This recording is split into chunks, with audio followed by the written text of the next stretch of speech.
नमस्कार बच्चों आज हम एनसीईआरटी की छठी कक्षा की हिंदी पुस्तक वसंत भाग 1 के पाठ 3 नादान दोस्त का अध्ययन करेंगे, जो कि एक कहानी है और इस कहानी के लेखक हैं उपन्यास सम्राट मुंशी प्रेमचंद। इस कहानी में दो छोटे बच्चों की नादानी का वर्णन किया गया है। नादानी अर्थात अनजाने में की गई गलती। पाठ को प्रारंभ करने से पहले हम मुंशी प्रेमचंद जी के विषय में जानेंगे। उसके उपरांत हम पाठ के कुछ कठिन शब्दार्थ करेंगे और फिर हम पाठ का अध्ययन प्रारंभ करेंगे। उपन्यास सम्राट मुंशी प्रेमचंद जी का जन्म 31 जुलाई 1880 को वाराणसी जिले के लम्ही गांव में एक कायस्थ परिवार में हुआ था। उनकी माता का नाम आनंदी देवी तथा पिता का नाम मुंशी अजायब राय था, जो लम्ही में ही डाक मुंशी थे। उनका वास्तविक नाम धनपत राय श्रीवास्तव था। प्रेमचंद की आरंभिक शिक्षा फारसी में हुई। उनकी बचपन से ही पढ़ने में बहुत रुचि थी। उनका पहला विवाह 15 साल की उम्र में हुआ। 1906 में उनका दूसरा विवाह शिवरानी देवी से हुआ, जो एक बाल विधवा थी और वे एक पढ़ी लिखी महिला थी, जिन्होंने कुछ कहानियां लिखी और प्रेमचंद घर में शीर्षक नामक पुस्तक भी लिखी। उनकी 3 संतानें हुई, श्रीपत राय, अमृत राय और कमला देवी श्रीवास्तव। 1898 में मैट्रिक की परीक्षा उत्तीर्ण करने के बाद वे एक स्थानीय विद्यालय में शिक्षक नियुक्त हो गए। नौकरी के साथ ही उन्होंने पढ़ाई जारी रखी। 1910 में अंग्रेजी, दर्शन, फारसी और इतिहास लेकर इंटर किया और 1919 में अंग्रेजी, फारसी और इतिहास लेकर बीए पास करने के बाद वे शिक्षा विभाग के इंस्पेक्टर पद पर नियुक्त हुए। 1921 ईस्वी में असहयोग आंदोलन के दौरान महात्मा गांधी के सरकारी नौकरी छोड़ने के आह्वान पर स्कूल इंस्पेक्टर पद से उन्होंने 23 जून को त्यागपत्र दे दिया। इसके बाद उन्होंने लेखन को अपना व्यवसाय बना लिया। मर्यादा और माधुरी आदि पत्रिकाओं में वे संपादक पद पर कार्यरत रहे। 1920 से लेकर 1936 तक प्रेमचंद लगभग 10 या अधिक कहानी प्रतिवर्ष लिखते रहे। लंबी बीमारी के बाद 8 अक्टूबर सन 1936 को उनका निधन हो गया। मरणोपरांत उनकी कहानियां मानसरोवर नाम से 8 खंडों में प्रकाशित हुई। आज भी आप मानसरोवर के 8 खंडों में उनके द्वारा रचित सभी कहानियों का अध्ययन कर सकते हैं और उनकी सभी कहानियों को पढ़ सकते हैं। ये मुंशी प्रेमचंद द्वारा लिखी गई कुछ प्रमुख कहानियां और कुछ प्रमुख उपन्यास हैं। अब हम पाठ के शब्दार्थ देख लेते हैं। उधेड़बुन। उधेड़बुन अर्थात सोच विचार करना कि हमें क्या करना चाहिए और क्या नहीं करना चाहिए। चटनी करना यानी खूब पीटना। जोग, प्रयास। कार्निस, छज्जा या दीवार की कंगनी। आप यहाँ देखेंगे कि जो खिड़की के ऊपर थोड़ा सा छज्जा बाहर निकला हुआ है वो क्या है? दीवार की कंगनी, या हम उसे क्या कहेंगे? छज्जा। और पाठ में क्या कहा गया है? कार्निस। तसल्ली। तसल्ली यानी दिलासा देना, ढांढस बंधाना, सांत्वना देना। अधीर, उतावला, व्याकुल, बेचैन। हिकमत यानी कोई युक्ति निकालना, कोई उपाय सोचना। सुध यानी याद। स्वीकृत यानी मंजूर। प्रस्ताव यानी बातचीत का विषय या कोई मुद्दा। उधेड़बुन यानी समस्या का हल खोजना या किसी समस्या पे बार बार सोच विचार करना। हम इसे दोनों ही अर्थों में ले सकते हैं। उधेड़बुन का अर्थ हम सोच विचार भी ले सकते हैं और उधेड़बुन का अर्थ हम समस्या का हल खोजना भी ले सकते हैं। हिफाजत यानी रक्षा। अब हम पाठ का अध्ययन करते हैं। केशव के घर कार्निस के ऊपर एक चिड़िया ने अंडे दिए थे। केशव और उसकी बहन श्यामा दोनों बड़े ध्यान से चिड़िया को वहां आते जाते देखा करते। सवेरे दोनों आंख मलते कार्निस के सामने पहुंच जाते और चिड़िया दोनों को वहां बैठा पाते। उनको देखने में दोनों बच्चों को ना मालूम क्या मजा मिलता। दूध और जलेबी की सुध भी न रहती थी। दोनों के दिल में तरह तरह के सवाल उठते। अंडे कितने बड़े होंगे, किस रंग के होंगे, कितने होंगे, क्या खाते होंगे, उनमें से बच्चे किस तरह निकल आएंगे, बच्चों के पर कैसे निकलेंगे, घोंसला कैसा है। लेकिन इन बातों का जवाब देने वाला कोई नहीं था। ना अम्मा को घर के काम धंधों से फुर्सत थी और ना बाबूजी को पढ़ने लिखने से। दोनों बच्चे आपस में सवाल जवाब करके अपने दिल को तसल्ली दे दिया करते थे। अब यहाँ बात हो रही है केशव और श्यामा की। ये दो भाई बहन हैं। केशव बड़ा भाई है और श्यामा उसकी छोटी बहन है। अब क्या हुआ कि केशव के घर के कार्निस पर, जो कार्निस है अभी जैसे मैंने बताया था कि खिड़की के ऊपर या दरवाज़ों के ऊपर जो छज्जे निकले हुए होते हैं उसे हम क्या कहते हैं, कार्निस। तो वहाँ कार्निस पर क्या हुआ था, चिड़िया ने एक घोंसला बनाया हुआ था और उसने उसमें अंडे दिए हुए थे। आजकल हम देखते हैं हमारे घरों में एसी के ऊपर कबूतर घोंसले बना लेते हैं, या कहीं भी ऐसी जगह देखते हैं तो वहाँ पर कबूतर और चिड़िया जो हैं वो घोंसले बना लेते हैं। आज के ज़माने में हमें चिड़िया के घोंसले कम और कबूतर के घोंसले ज़्यादा दिखाई देते हैं। लेकिन केशव के घर कार्निस पर चिड़िया ने अंडे दिए थे और केशव और उसकी बहन जो श्यामा थे, दोनों बड़े ध्यान से उन दोनों को, चिड़ा और चिड़िया को देखा करते। मतलब सुबह जब वो सो के उठते तो उनका एकमात्र मकसद होता था कि हम भाग के बाहर जाएं और ये देखें कि चिड़ा और चिड़िया कर क्या रहे हैं। और जब वो बाहर जाके देखते तो चिड़ा और चिड़िया दोनों वहाँ कार्निस पर बैठे हुए मिलते। उन दोनों को देखने में न जाने उन बच्चों को कितना सुकून मिलता था, कितनी खुशी मिलती थी कि उन्हें अपने नाश्ते की भी फिक्र नहीं होती थी। उनका जो फेवरेट ब्रेकफास्ट होता था वो होता था दूध और जलेबी। उनकी माँ उनको सुबह नाश्ते में दूध और जलेबी दिया करती थी, लेकिन इनको दूध और जलेबी खाना भी याद नहीं रहता था। इनको सिर्फ ये याद रहता था कि हमें बाहर जाके देखना है कि चिड़ा और चिड़िया क्या कर रहे हैं। और इन बच्चों के मन में अलग अलग सवाल उठते थे उस घोंसले को लेके, चिड़ा चिड़िया को लेके, और उनके मन में क्या क्या सवाल उठते थे कि अंडे कितने बड़े होंगे। अब उन्हें ये नहीं समझ आ रहा था कि चिड़िया के अंडे कितने बड़े हो सकते हैं। फिर वो ये सोचते थे, अरे चिड़िया के अंडों का रंग कैसा होगा, और चिड़िया ने कितने अंडे दिए होंगे, और अंडे खाते क्या होंगे, और अंडों में से बच्चे कैसे निकल आएंगे, और अगर बच्चे निकल भी आए तो उनके पर कैसे निकलेंगे। पर क्या होता है, पंख। और उनका घोंसला कैसा है, क्योंकि कार्निस से इन्हें पूरा घोंसला दिखाई नहीं देता था, कार्निस से इन्हें अंडे दिखाई नहीं देते थे कि कितने हैं। तो ये अपने आप ही सवाल बनाते रहते थे और इनके सवालों का उत्तर देने वाला कोई भी नहीं था। क्यों कोई भी नहीं था, क्योंकि इनके परिवार में सिर्फ इनके मम्मी पापा और ये दोनों भाई बहन ही थे।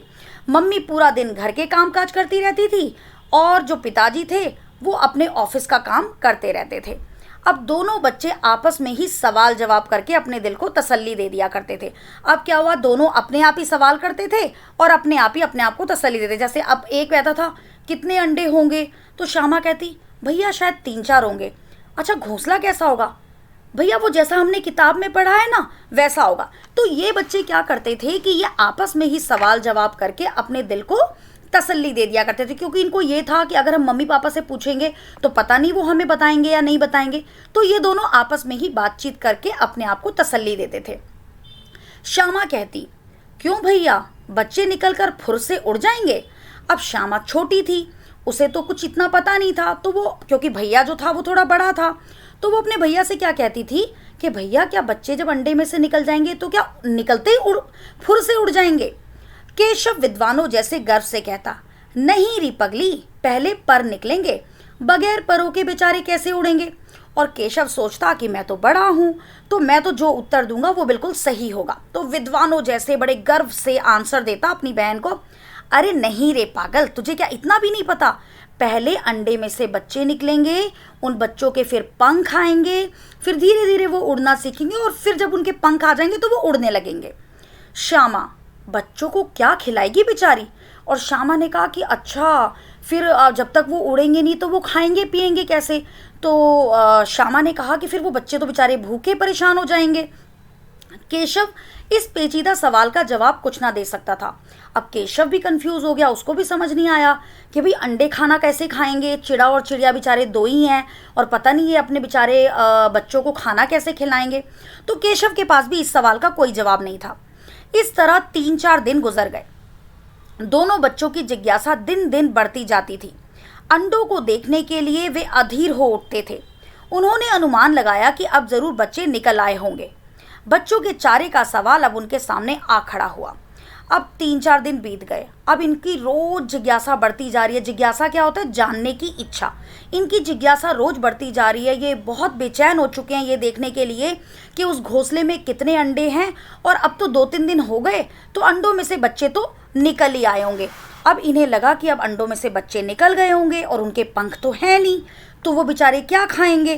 तो इन दोनों बच्चों के सामने उनके चारे का सवाल सामने आ खड़ा हुआ। चारे का मतलब उनके खाने का, कि अब वो बेचारे बच्चे क्या खाएंगे। अंडे में से जो बच्चे निकल गए होंगे वो बेचारे तो भूखे मर जाएंगे, क्योंकि उनके पास तो कुछ खाने के लिए नहीं है। चिड़िया बेचारी इतना दाना कहाँ पाएगी कि सारे बच्चों का पेट भरे। गरीब बच्चे भूख के मारे चूं चूं करके मर जाएंगे। अब ये दोनों बच्चे बड़े परेशान हो गए, केशव और श्यामा। वो सोचने लगे कि ये चिड़ा और चिड़िया तो वैसे ही इतने छोटे छोटे से हैं, ये बेचारे अंडों में पता नहीं कितने अंडे हैं, कितने बच्चे एक साथ होंगे, और इतने सारे बच्चों के लिए खाना कहाँ से अरेंज करेंगे। तो वो दोनों बच्चे ये सोचने लगे बेचारे गरीब बच्चे भूख से चूं चूं करके ही मर जाएंगे, क्योंकि उन्हें खाना नहीं मिलेगा। तो ये बेचारे बड़े परेशान हो गए कि वो चिड़िया के जो बच्चे हैं वो भूखे मर जाएंगे। इस मुसीबत का अंदाज़ा करके दोनों घबरा उठे और दोनों परेशान हो गए कि आखिर हम ऐसा क्या करें कि जो अंडे में से निकलने वाले बच्चे हैं वो भूख से ना मरें। दोनों ने फैसला किया कि कार्निस पर थोड़ा सा दाना रख दिया जाए। श्यामा खुश होकर बोली, तब तो चिड़ियों को चारे के लिए कहीं उड़कर ना जाना पड़ेगा। अब दोनों ने ये फैसला किया कि ऐसा करते हैं, चिड़ा और चिड़िया बेचारे इतना सारा खाना कहाँ से लाएंगे, तो हम क्या करते हैं, हम थोड़ा सा खाने पीने का सामान जो है कार्निस पर रख देते हैं। श्यामा खुश हो गई कि हाँ भैया, आप तो बहुत ही समझदारी की बात कर रहे हैं, आपने बिल्कुल सही कहा, हम कार्निस पर खाने का सामान रख देते हैं। इससे क्या होगा कि चिड़ा और चिड़िया को कहीं दूर जाना नहीं पड़ेगा और उनके जो बच्चे हैं उनका पेट भी भर जाएगा। केशव, नहीं, तब क्यों जाएगी? और केशव भी विद्वानों की तरह उत्तर दे रहा था, हाँ हाँ, जब हम दाना रख देंगे तो फिर क्यों जाएगी वो। श्यामा, क्यों भैया, बच्चों को धूप ना लगती होगी? अब श्यामा ने कहा, अच्छा हमने उनके खाने का अरेंजमेंट तो कर दिया, लेकिन भैया आपको ऐसा नहीं लगता कि छज्जे पे धूप भी आती होगी, बेचारे बच्चों को गर्मी लगती होगी? केशव का ध्यान इस तकलीफ की तरफ ना गया था। बोला, जरूर तकलीफ तो हो रही होगी, बेचारे प्यास के मारे तड़पते होंगे, ऊपर छाया भी तो कोई नहीं। अब केशव को जब श्यामा ने याद दिलाया कि भाई धूप ही लगती होगी, गर्मी लगती होगी, तो केशव को लगा, अरे हाँ, ये तो हमने सोचा ही नहीं, हम खाना तो दे देंगे लेकिन धूप के लिए भी तो कुछ ना कुछ अरेंजमेंट करना पड़ेगा, और अगर धूप लगती है तो प्यास भी लगेगी, और अगर प्यास लगती है तो पानी कहाँ से लाएंगे, और बेचारे चिड़ा और चिड़िया इतना पानी कहाँ से लाएंगे कि अपनी चोंच से एक एक बूंद से इनकी प्यास बुझाएंगे। तो इनके आगे अब 3 प्रश्न खड़े हो गए कि बच्चों को हमें खाना देना है, बच्चों को हमें पानी देना है, और बच्चों को हमें धूप से बचाना है। आखिर यही फैसला हुआ कि घोंसले के ऊपर कपड़े की छत बना देनी चाहिए, पानी की प्याली और थोड़े से चावल रख देने का प्रस्ताव भी स्वीकृत हो गया। अब दोनों भाई बहनों ने यह डिसाइड किया कि घोंसले के ऊपर हम एक छोटी सी छत बना देते हैं, कपड़े की छत बना देते हैं, जिससे कि घोंसले को और अंडों को धूप ना लगे, और एक प्याली, पानी की प्याली में पानी भर के रख देते हैं और थोड़े से चावल के दाने रख देते हैं। और दोनों भाई बहनों में ये प्रस्ताव जो है वो स्वीकृत हो गया। प्रस्ताव यानी जो इन्होंने प्लानिंग की उसको इन्होंने फाइनलाइज कर लिया। दोनों बच्चे बड़े चाव से काम करने लगे। श्यामा माँ की आंख बचाकर मटके से चावल निकाल लाई। केशव ने पत्थर की प्याली का तेल चुपके से जमीन पर गिरा दिया और उसे खूब साफ करके उसमें पानी भरा। अब दोनों बच्चों को 3 काम करने थे, तो दोनों के दोनों काम में लग गए, और क्योंकि माँ को तो बताना नहीं था, तो इसलिए माँ से छुप के जल्दी से दोनों ने माँ से नज़र बचा के क्या किया, श्यामा भाग कर गई और मटके में, क्योंकि उनके घर में चावल मटकों में रखे जाते थे, तो वो मटके से चावल निकाल लाई।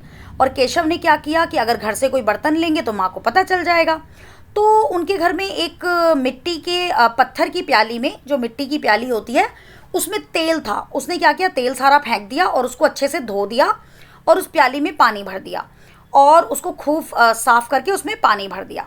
उसके बाद आगे क्या किया, केशव बड़ी देर तक इसी उधेड़बुन में रहा। आखिरकार उसने यह मुश्किल भी हल कर दी। श्यामा से बोला, जाकर कूड़ा फेंकने वाली टोकरी उठा लाओ, अम्मा जी को मत दिखाना। अब क्या हुआ, चावल का अरेंजमेंट भी कर लिया, पानी का भी अरेंजमेंट कर लिया। फिर वो सोचने लगे कि छाया कैसे की जाए। तो वो दोनों आपस में ही सोचने लगे कि छाया के लिए क्या करें। तो केशव को एकदम से याद आया कि अरे अरे बहुत आसान है, ये भी कोई मुश्किल नहीं है। उसने श्यामा को बोला तू एक काम कर, जो कूड़ा फेंकने वाली टोकरी है उसको उठा ला और अम्मा जी को मत दिखाना, वो कहता है मम्मी को मत दिखाना, चुपके से उठा ला, माँ की नज़र नहीं पड़नी चाहिए उस कूड़े की टोकरी पर। श्यामा, वह तो बीच से फटी हुई है, उसमें से धूप ना जाएगी। अब श्यामा ने कहा भैया वो जो कूड़े की टोकरी है वो तो थोड़ी सी फटी हुई है, तो उसमें से तो धूप चली जाएगी और घोंसले को धूप लग जाएगी, बेचारे अंडों को गर्मी लग जाएगी। केशव ने झुंझला कर कहा तू टोकरी तो ला, मैं उसका सुराग बंद करने की कोई हिकमत निकालूंगा। केशव ने गुस्सा होके कहा तुझे जो मैंने कहा है वो कर, जब मैंने तुझे कहा है कि वो टोकरी लेकर आ तो टोकरी लेकर आ, उसका सुराग बंद करने का मैं कोई ना कोई उपाय निकाल लूँगा या सोच लूँगा। सुराग मतलब उस होल को, उस जो टूटा हुआ है जहाँ से जो उसमें छेद है उसको बंद करने का मैं कोई ना कोई हिकमत निकाल लूँगा। इट मीन्स कोई ना कोई सोल्यूशन निकाल लूँगा, कोई ना कोई उपाय निकाल लूँगा। श्यामा दौड़कर टोकरी उठा लाई। केशव ने उसके सुराख में थोड़ा सा कागज ठूंस दिया, तब टोकरी को एक टहनी से टिकाकर बोला देख ऐसे ही घोंसले पर उसकी आड़ कर दूंगा, तब कैसे धूप जाएगी। श्यामा भागकर टोकरी उठा लाई। केशव ने क्या किया, उस सुराख में, उस छेद में कागज ठूस दिया, जिससे कि जो जहाँ से धूप आती वो धूप जो वाला जो एरिया था बिल्कुल वो कवर हो गया।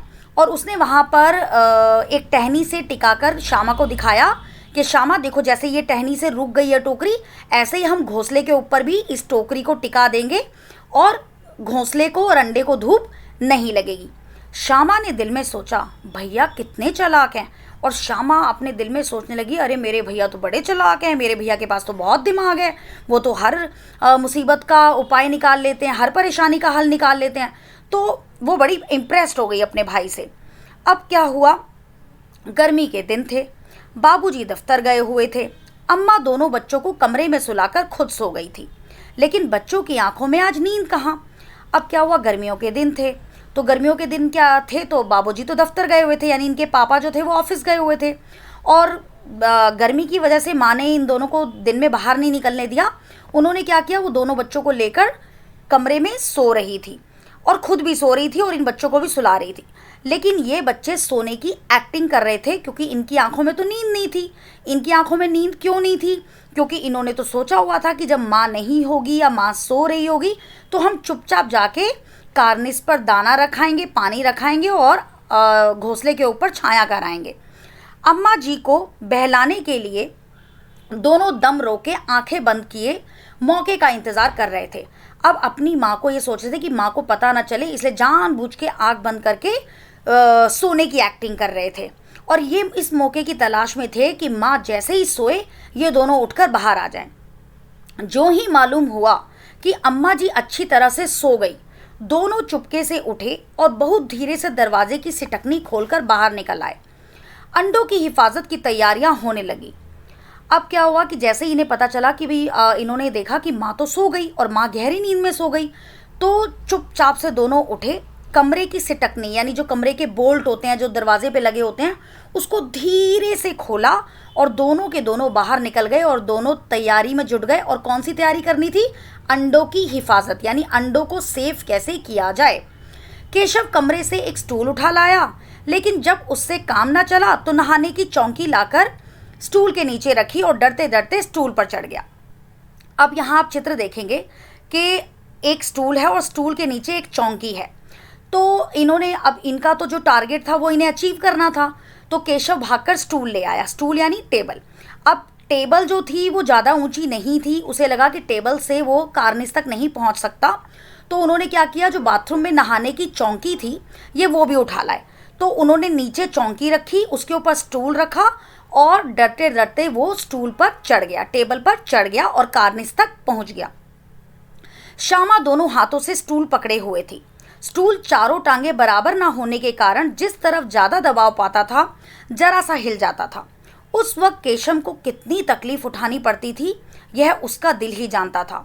दोनों हाथों से कार्निस पकड़ लेता और श्यामा को दबी आवाज़ से डांटता, अच्छी तरह पकड़। अब क्या हुआ कि अब ये टेबल पे तो चढ़ गया। फिर उसने श्यामा को बोला कि तू टेबल पकड़ के रह और तू टेबल को बिल्कुल नहीं छोड़ेगी वरना मैं गिर जाऊंगा। तो श्यामा टेबल पकड़कर खड़ी हो गई, लेकिन जो टेबल के पैर थे चारों वो एक बराबर नहीं थे, जिससे क्या होता था जहाँ पर केशव का भार शरीर का जहाँ पड़ता वो उधर की तरफ झुक जाता और केशव को ऐसा लगता मैं अब गिरा। और उसका जो ये गिरने का डर था वो उसका दिल ही जानता था। जब उसकी टेबल हिलती थी तो वो खुद ही महसूस कर सकता था कि अगर वो गिरा तो उसे चोट लगेगी। और श्यामा जो है वो दोनों हाथों से टेबल को पकड़े हुए थी और केशव ने क्या किया हुआ था, उसने भी दोनों हाथों से कार्निस को पकड़ा हुआ था ताकि अगर टेबल हिले तो कार्निस को पकड़कर वो अपने आप को सेफ कर ले। और श्यामा को वो दबी आवाज़ में क्या कहता, अरे अच्छी तरह पकड़ना, अगर अच्छी तरह नहीं पकड़ेगी तो मैं गिर जाऊंगा और फिर माँ को पता चल जाएगा। तो वो दबी आवाज़ में धीरे से डांटता था अपनी बहन को, क्योंकि अगर वो ज़ोर से डांटता तो माँ को पता चल जाता, माँ उसकी आवाज़ सुन लेती और माँ बाहर आ जाती। तो इसलिए वो धीमी सी आवाज़ में अपनी बहन को डांटता था कि टेबल को अच्छे से पकड़, वरना उतर कर बहुत मारूंगा। और उसको ये धमकी भी देता था कि अगर तूने टेबल को ढंग से नहीं पकड़ा तो देख मैं नीचे उतर के तुझे बहुत मारूंगा। मगर बेचारी श्यामा का दिल तो ऊपर कार्निस पर था, बार बार उसका ध्यान उधर चला जाता और हाथ ढीले पड़ जाते। अब श्यामा जो है उसका ध्यान जो है वो स्टूल पर नहीं था, वो कहाँ था, कार्निस पर, कि कार्निस पर कैसा घोंसला होगा, उसमें कैसे बच्चे होंगे या उसमें कैसे अंडे होंगे। तो बार बार उसकी नज़र कार्निस पर थी, इसलिए उसके हाथ जो हैं वो थोड़े ढीले पड़ जाते थे और जो स्टूल था वो हिल जाता था। केशव ने जो ही कार्निस पर हाथ रखा दोनों चिड़िया उड़ गई। केशव ने देखा कार्निस पर थोड़े तिनके बिछे हुए हैं और उन पर 3 अंडे पड़े हैं।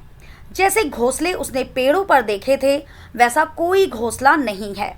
श्यामा ने नीचे से पूछा, कै बच्चे हैं भैया? तो अब क्या हुआ, केशव ने जैसे ही कार्निस पे हाथ रखा, चिड़ा और चिड़िया जो अपने अंडों के साथ थे वो वहाँ से उड़ गए और केशव ने देखा कि वहाँ पर कार्निस पर थोड़े से तिनके बिछे हुए हैं, यानी तिनके फैले हुए हैं और उस पर 3 अंडे पड़े हुए हैं। अब उन्होंने जो किताबों में घोंसले देखे थे या किताबों में घोंसलों के बारे में पढ़ा था वैसा घोंसला उन्हें कार्निस पर नहीं दिखा। वहाँ केवल क्या दिखा, कुछ तिनके बिखरे हुए पड़े थे। तो और श्यामा जो है वो नीचे से ही पूछने लगी कि भैया क्या बच्चे हैं भैया, कि कितने बच्चे हैं। अब उसे नहीं पता कि अंडे हैं या बच्चे हैं, तो उसने भैया से पूछा कि भैया बताओ ना कितने बच्चे हैं। केशव, 3 अंडे हैं, अभी बच्चे नहीं निकले। तो केशव ने उत्तर दिया कि अभी ना बच्चे नहीं बने हैं, अभी ये सिर्फ अंडे ही हैं, अभी इनमें से बच्चे नहीं निकले। श्यामा, ज़रा हमें दिखा दो ना भैया कितने बड़े हैं।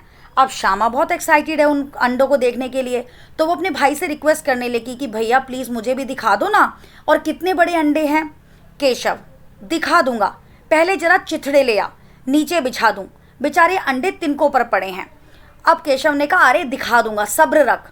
तो वो कहता है जा पहले चिथड़े ले आ। चिथड़े क्या होता है, कपड़े के टुकड़े। तो उसने कहा जा पहले चिथड़े ले आ, मैं उन्हें नीचे बिछा दूँ। कहता है तिनकों पे अंडे पड़े हैं, बेचारे अंडों को ना तिनके चुभ रहे होंगे। तो कहता है जा जल्दी से ना तू कपड़े के टुकड़े ले आ, मैं इन अंडों के नीचे वो कपड़े के टुकड़े बिछा देता हूँ जिससे कि इनको वो तिनके चुभे ना। श्यामा दौड़कर अपनी पुरानी धोती फाड़कर एक टुकड़ा ले आई। अब श्यामा भागकर गई और एक पुरानी धोती जो पड़ी हुई थी उसे फाड़कर उसका एक टुकड़ा ले आई। केशव ने झुककर कपड़ा ले लिया, उसकी कई तह करके उसने एक गद्दी बनाई और उसे तिनकों पर बिछाकर तीनों अंडे धीरे से उस पर रख दिए।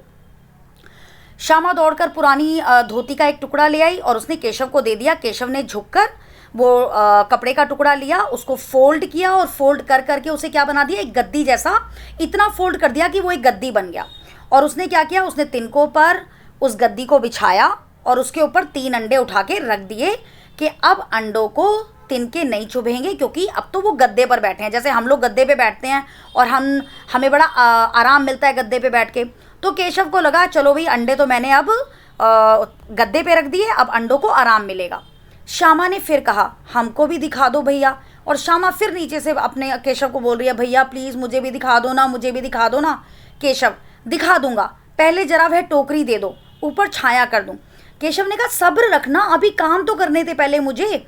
तो फिर उसने कहा कि एक काम कर, पहले जल्दी से मुझे टोकरी दे। कहता है मैंने देख गद्दा तो लगा दिया है अंडों के लिए, अब अंडे आराम से हैं। तो लेकिन कहता है अभी धूप लग रही है तो पहले छाया भी करने दे। तो उसने कहा जरा टोकरी दे दे, मैं थोड़ी छाया कर देता हूँ। श्यामा ने टोकरी नीचे से थमा दी और बोली अब तुम उतर आओ, मैं भी तो देखूं। और उसने टोकरी पकड़ा के कहा, भैया आप जल्दी से आप नीचे उतरो, अब मुझे अंडे देखने हैं। केशव ने टोकरी को एक टहनी से टिकाकर कहा, जा दाना और पानी की प्याली ले आ, मैं उतर आऊं तो तुझे दिखा दूंगा। केशव ने टोकरी को एक टहनी से टिका दिया जिससे कि घोंसले के ऊपर छाया हो जाए, और उसने श्यामा को ऑर्डर दिया, जा जा अब पहले जाके दाना और पानी तो ले आ, देख मैंने गद्दा भी लगा दिया, मैंने छाया भी कर दी, अब इनके खाने पीने का अरेंजमेंट तो कर दें, तो जा पहले दाना और पानी ले आ, फिर मैं उतर जाऊंगा और तुझे मैं दिखा दूंगा। श्यामा प्याली और चावल भी ले आई, और श्यामा वो प्याली ले आई जिसमें पानी रखा था, और चावल भी ले आई। केशव ने टोकरी के नीचे दोनों चीज़ें रख दी और आहिस्ता से उतर आया। और केशव ने जो छाया की थी और घोंसले के पास उसने क्या कर दिया, उस गद्दे के पास एक पानी का प्याला रख दिया और चावल के दाने रख दिए, और खुद धीरे धीरे नीचे उतर गया ताकि वो स्टूल से गिरे ना। श्यामा ने गिड़गिड़ाकर कहा, अब हमको भी चढ़ा दो भैया। और श्यामा ने बहुत रिक्वेस्ट की केशव से कि भैया मुझे चढ़ा दो, मुझे अंडे देखने हैं, मुझे चढ़ा दो, मुझे अंडे देखने हैं। बट केशव ने क्या कहा, तू गिर पड़ेगी। श्यामा, ना गिरूंगी भैया, तुम नीचे से पकड़े रहना। केशव, ना भैया, कहीं तो गिरा पड़ी तो अम्मा जी मेरी चटनी ही कर डालेंगी, कहेंगी कि तूने ही चढ़ाया था। क्या करेगी देखकर, अब अंडे बड़े आराम से हैं, जब बच्चे निकलेंगे तो उनको पालेंगे। अब श्यामा रिक्वेस्ट करती गई कि भैया प्लीज़ मुझे चढ़ा दो। केशव, नहीं नहीं तू गिर जाएगी, मैं नहीं चढ़ाऊंगा तुझे। तो श्यामा ने कहा, भैया आप स्टूल को पकड़ लेना ना, मैं नहीं गिरूंगी। केशव कहता, ना भाई मैं तो तुझे बिल्कुल नहीं चढ़ाऊंगा, तू गिरा गई, तू तो अभी बच्ची है, तू अगर गिरा गई और तेरे को चोट लग गई तो अम्मा तो मेरी पिटाई कर डालेंगी, मेरी चटनी कर डालेंगी, मार मार के मेरी चटनी बना देंगी। तो उसने कहा कि फिर वो कहता है कि क्या करेंगी तू अंडे देखकर, तुझे अंडे देखने की कोई ज़रूरत नहीं है, अब अंडे ना बड़े आराम से हैं, छाया में हैं, खाना पानी सब कुछ हो गया है, तू ऐसा कर थोड़े दिन रुक जा, जब अंडों में से बच्चे निकल जाएंगे ना फिर हम बच्चों को एक साथ पालेंगे। दोनों चिड़िया बार बार कार्निस पर आती थी और बगैर बैठे ही उड़ जाती थी। केशव ने सोचा, हम लोगों के डर से नहीं बैठती। स्टूल उठाकर कमरे में रख आया, चौकी जहाँ की थी वहाँ रख दी। अब क्या हुआ कि ये दोनों अब वहाँ से जाने लगे, और दोनों देख रहे हैं कि चिड़ा और चिड़िया कार्निस पर क्यों नहीं आ रहे हैं। तो दोनों चिड़िया बार बार कार्निस पर आती और क्या करती, वो वहाँ बैठे बिना ही चली जाती, क्योंकि वो देख चुकी थी कि इन लोगों ने क्या कारस्तानी की है। तो उसके बाद क्या हुआ कि केशव ने सोचा, हम लोगों के डर से केशव ने कहा कि शायद ना हम लोगों को देख के ये डर गई हैं और इसलिए ना ये यहाँ कार्निस पे नहीं आ रही है। तो उन्होंने कहा चलो हम दोनों यहाँ से चलते हैं।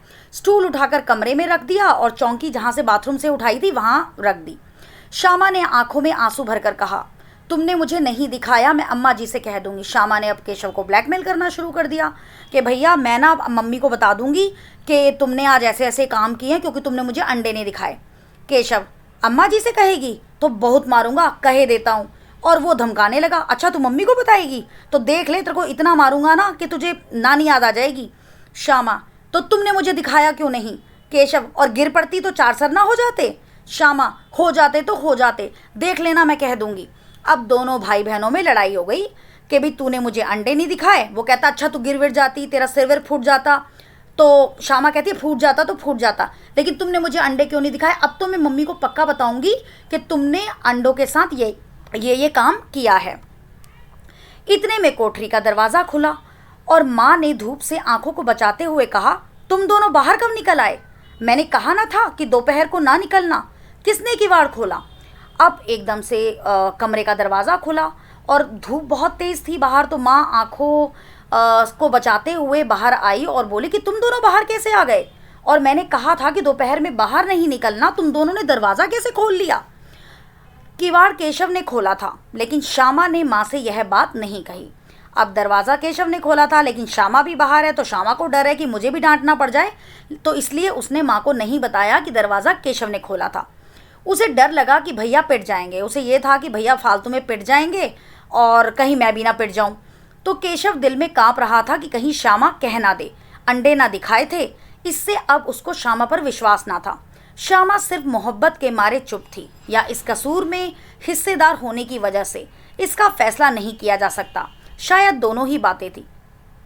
अब केशव को डर लग रहा था, वो दिल ही दिल में मन ही मन में काँप रहा था, क्योंकि उसे ये था कि श्यामा अभी मुझे धमकी दे रही थी कि मैं माँ को बोल दूंगी, तो अगर इसने माँ को बोल दिया तो मुझे डांट भी पड़ेगी और मार भी पड़ेगी। लेकिन श्यामा ने माँ को कुछ नहीं बताया। या तो श्यामा अपने भाई से बहुत प्यार करती थी, एक रीज़न ये हो सकता है, या दूसरा रीज़न ये हो सकता है कि उस गलती में, उस कसूर में वो भी हिस्सेदार थी, इसलिए उसने माँ को नहीं बताया। माँ ने दोनों को डांट डपट कर फिर कमरे में बंद कर दिया और आप धीरे धीरे उन्हें पंखा झलने लगी। अभी सिर्फ 2 बजे थे, बाहर तेज लू चल रही थी। अब दोनों बच्चों को नींद आ गई थी। अब क्या हुआ, दोनों को माँ ने डांट डपट लगाई और कमरे में को बंद कर लिया और दोनों को पंखा झलने लगी ताकि दोनों सो जाएं। और अभी दिन के सिर्फ 2 बज रहे थे और गर्मी के मौसम की वजह से बाहर तेज लू चल रही थी, यानी गर्म हवा चल रही थी।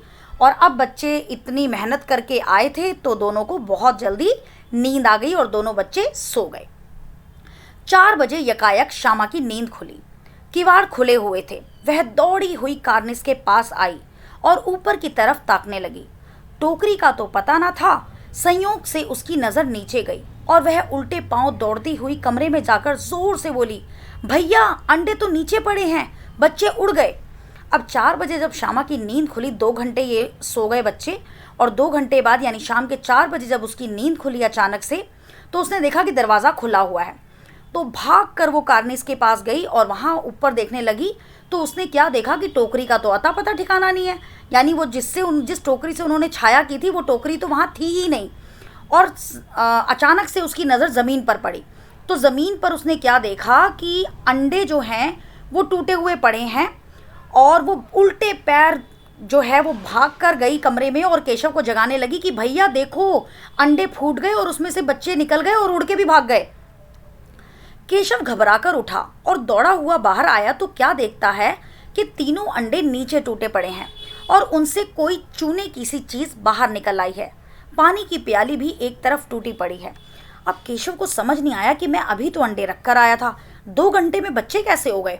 तो केशव घबराकर उठा और दौड़कर वो भी बाहर आया तो क्या देखा कि तीनों अंडे ज़मीन पर टूटे हुए पड़े हैं और उसमें से कोई लिक्विड बाहर निकल रहा है, यानी चूने की सी चीज़, यानी लिक्विड जो है वो बाहर निकल रहा है। और पानी की प्याली एक तरफ टूटी पड़ी है। उसके चेहरे का रंग उड़ गया, सहमी हुई आंखों से ज़मीन की तरफ देखने लगा। अब उसके चेहरे का रंग उड़ गया क्योंकि उसके अंदर डर पैदा हो गया और सहमी हुई आंखों से उसने ज़मीन को देखना शुरू कर दिया। श्यामा ने पूछा, बच्चे कहाँ, उड़ गए भैया? तो श्यामा ने कहा कि बच्चे भैया उड़ गए क्या?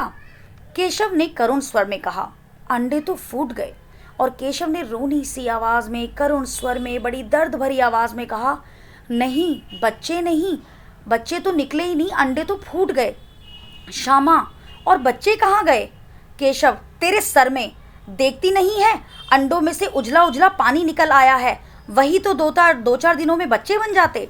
केशव को गुस्सा आ गया, उसने कहा, तेरे सर में गए बच्चे, देखती नहीं है कि अंडों में से जो ये इतना सफ़ेद सफ़ेद पानी निकल आया है उसमें से ही तो 2-4 दिनों में बच्चे बनने थे, अब ये तो अंडे बर्बाद हो गए, अब इसमें से बच्चे नहीं निकलेंगे।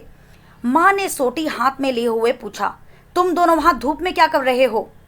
अब माँ जो है वो कपड़े धोने की सोटी आपने देखी होगी, जैसे बैट होते हैं, हम बैट बॉल खेलते हैं तो बैट जैसी ही एक सोटी होती है जिससे लोग बड़े बड़े कपड़ों को धोते हैं। तो माँ सोटी लिए हुए आई हाथ में और दोनों को डांटने लगी कि तुम दोनों धूप में क्या कर रहे हो। श्यामा ने कहा, अम्मा जी चिड़िया के अंडे फूटे पड़े हैं। और श्यामा ने अपनी माँ को कहा, माँ देखो चिड़िया के अंडे फूटे पड़े हैं। माँ ने आकर टूटे हुए अंडों को देखा और गुस्से से बोली, तुम लोगों ने अंडों को छुआ होगा। और माँ ने जैसे ही अंडों को देखा तो माँ को शक हुआ और उसने गुस्से से उन दोनों से पूछा कि क्या तुम दोनों ने अंडों को छुआ था? अब तो श्यामा को भैया पे ज़रा भी तरस न आया। उसी ने शायद अंडों को इस तरह रख दिया कि वह नीचे गिर पड़े। इसकी उसे सज़ा मिलनी चाहिए। बोली, इन्होंने अंडों को छेड़ा था अम्मा जी। अब क्या हुआ कि श्यामा को भैया पे बिल्कुल तरस नहीं आया। उसने कहा, अब भैया ने बहुत बड़ी गलती कर दी है, उन्होंने अंडों को इस तरीके से रखा था कि अंडे गिर गए और फूट गए और बेचारे बच्चे मर गए। तो श्यामा को लगा कि अब भैया को उसके किए की सज़ा ज़रूर मिलनी चाहिए। इसलिए उसने क्या किया, उसने अपनी माँ को सारी बातें बता दी और उसने बता दिया कि माँ केशव ने ही अंडों को छुआ था। माँ ने केशव से पूछा, क्यों रे? और माँ ने केशव को गुस्से से पूछा, क्यों रे, क्या तूने अंडों को छुआ था? केशव भीगी बिल्ली बना खड़ा रहा, और केशव डरी भीगी बिल्ली बना खड़ा रहा, यानी बिल्कुल डर के वहाँ ऐसे खड़ा हो गया जैसे उसे कुछ पता ही नहीं है, वो कुछ आंसर देना ही नहीं चाहता था। माँ, तू वहाँ पहुँचा कैसे? और माँ ने उससे पूछा कि तू कार्निस तक पहुँचा कैसे? तेरी हाइट तो इतनी है नहीं, तो इतनी तू कार्निस तक पहुँच कैसे गया? श्यामा चौकी पर स्टूल रखकर चढ़े अम्मा जी। और श्यामा क्या कहती है, माँ भैया ने पहले चौकी रखी, चौकी के ऊपर स्टूल रखा और उसके ऊपर चढ़ गए। केशव, तू स्टूल थामे नहीं खड़ी थी? और केशव को भी गुस्सा आ गया। उसने कहा, अच्छा, तूने क्या मेरा साथ नहीं दिया? तू भी तो स्टूल पकड़ कर खड़ी थी। श्यामा, तुम्ही ने तो कहा था। और श्यामा ने कहा कि भैया तुम्ही ने तो कहा था स्टूल पकड़, तो मैंने तो तुम्हारी आज्ञा का पालन किया, मैंने स्टूल पकड़ लिया। माँ, तू इतना बड़ा हुआ, तुझे इतना भी नहीं मालूम कि छूने से चिड़ियों के अंडे गंदे हो जाते हैं, चिड़िया फिर उन्हें नहीं सेती। माँ ने श्यामा को तो कुछ नहीं कहा, लेकिन वो केशव को डांटने लगी कि तू बड़ा है, तुझे इतना नहीं पता कि चिड़ियों के अंडे को अगर कोई इंसान छू देता है तो चिड़िया उसे नहीं सेती। तो वो कहती है, चिड़िया सेतने का मतलब क्या होता है कि चिड़िया जब अंडे देती है तो वो उसके ऊपर बैठती है, अपने शरीर की गर्मी देती है, जिससे क्या होता है, उस चिड़िया की गर्मी से उसके अंडों में से बच्चे निकलते हैं। तो जब कोई इंसान उन अंडों को छू देता है तो वो अंडे गंदे हो जाते हैं और फिर चिड़िया उन्हें नहीं सेती, चिड़िया उन्हें खुद ही फोड़ देती है। तो श्यामा ने डरते डरते पूछा, तो क्या चिड़िया ने अंडे गिरा दिए अम्मा जी? और श्यामा ने डरते हुए पूछा, तो क्या चिड़िया ने अपने अंडे खुद फोड़ दिए अम्मा जी? माँ, और क्या करती, केशव के सिर इसका पाप पड़ेगा। हाय हाय, 3 जाने ले ली दुष्ट ने। और माँ ने कहा, और क्या करती, जब तुमने अंडों को छू दिया, उसमें इंसान का हाथ लग गया, तो वो अंडे तो बच्चे बनने ही नहीं थे, इसलिए चिड़िया ने उन अंडों को फोड़ दिया। तो माँ ने कहा, केशव के सिर पे इन तीनों बच्चों का पाप लगेगा, 3 जाने ले ली इसने। केशव रोनी सूरत बनाकर बोला, मैंने तो सिर्फ अंडों को गद्दी पर रख दिया था अम्मा जी। केशव रोनी सूरत बनाकर, यानी रोते हुए रोनी सी सूरत बनाकर बोला कि मैंने तो अंडों को सिर्फ गद्दी पर रखा था ताकि वो आराम से रहें।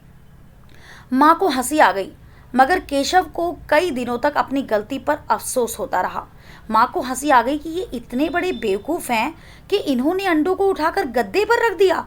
लेकिन केशव को कई दिनों तक अपनी गलती का अफसोस होता रहा। उसे ये लगता रहा कि मेरी वजह से चिड़िया ने अपने 3 अंडे फोड़ दिए और वो 3 बच्चे जो इस दुनिया में आने वाले थे वो आने से पहले ही मर गए। अंडों की हिफाजत करने के जोग में उसने उनका सत्यानाश कर डाला।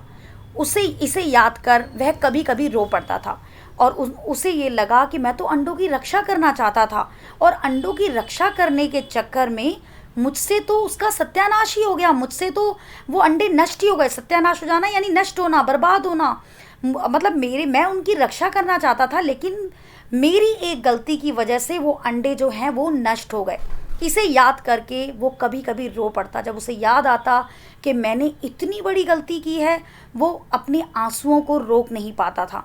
दोनों चिड़िया वहाँ फिर ना दिखाई दी और वो दोनों चिड़िया वहाँ कभी नहीं आई, क्योंकि उन्हें ये डर था कि भविष्य में अगर हमारे फिर अंडे हुए तो ये दोनों नादान बच्चे फिर उन्हें ना छेड़ दें और हमारे बच्चे ना हो। तो वो दोनों चिड़िया वहाँ कभी नहीं आई और केशव को और श्यामा को दोनों को अपनी गलती का एहसास हुआ। और केशव को सबसे ज़्यादा अपनी गलती का एहसास हुआ क्योंकि वो अंडों की हिफाजत करना चाहता था, अंडों की रक्षा करना चाहता था और अंडों की रक्षा करने के चक्कर में उससे इतनी बड़ी गलती हो गई कि 3 जाने इस दुनिया में आने से पहले ही मर गई। तो बच्चों, आज हमने प्रेमचंद की कहानी पढ़ी, नादान दोस्त, और आशा करती हूँ आपको कहानी बहुत अच्छे से समझ आ गई होगी।